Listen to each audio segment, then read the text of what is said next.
Assalomu alaykum aziz yurtdoshlar. Amudaryodan video so'raganlar. Bugun 25-iyun. Amudaryoda suv ko'p. Shuning uchun srochniy video chiqarish uchun keldik. Ovozim yaxshi chiqmay turgan bo'lishi mumkin. Suvni ko'payganda sabuna dubalay shamol ham bo'lyapti.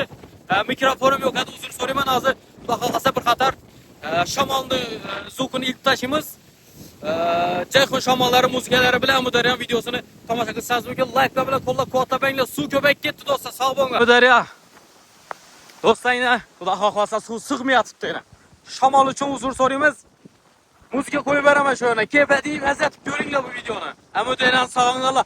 Xonqa ko'pirdamiz do'stlar. Bu yon tarafimiz Qoraqalpog'iston Respublikasi To'rtko'l tumani. Shu ko'pir bilan o'tsak, Xorazm viloyati Xonqa tumanidan o'tamiz. Ina suv ketdi, bu yerda muzika bo'ladi. Sog' bo'linglar, salomat bo'linglar. Kepadi ko'ringlar videoni.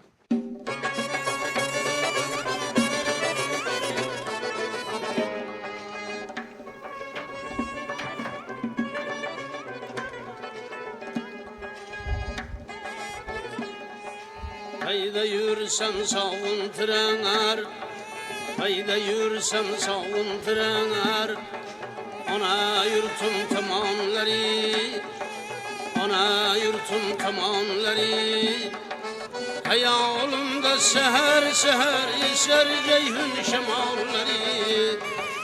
Hayalımda seher seher eser ceyhun şemalları. Atır gültürüp çöllerden, gülü reyhan çemenlerden. Atır gültürüp çöllerden, gülü reyhan çemenlerden. Bizning bu güzel yerlerden eser ceyhun şemalları. Bizning bu güzel yerlerden eser ceyhun şemalları.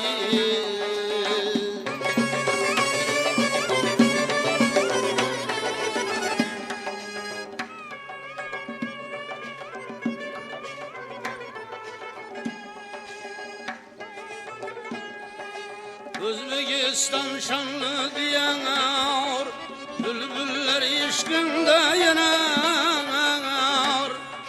Özbekistan şanlı diyanar, bülbüller işkinde yanar. Ama beslinden avbahar eser ceyhun şemalları.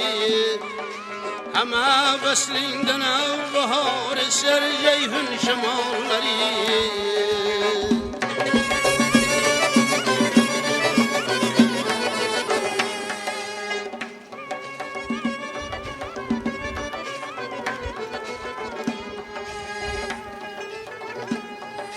Ömür kısa menzil uzak,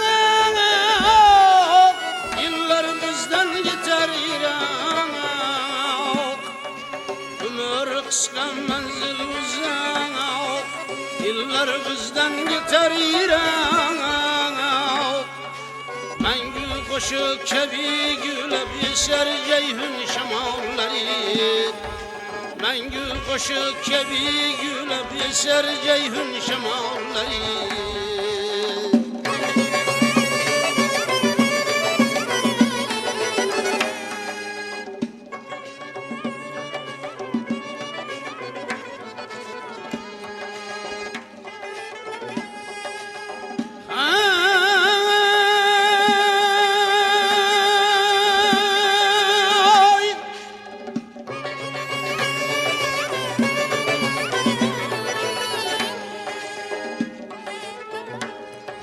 El mehri sönmez yüzünden, ulu deryayı azimden.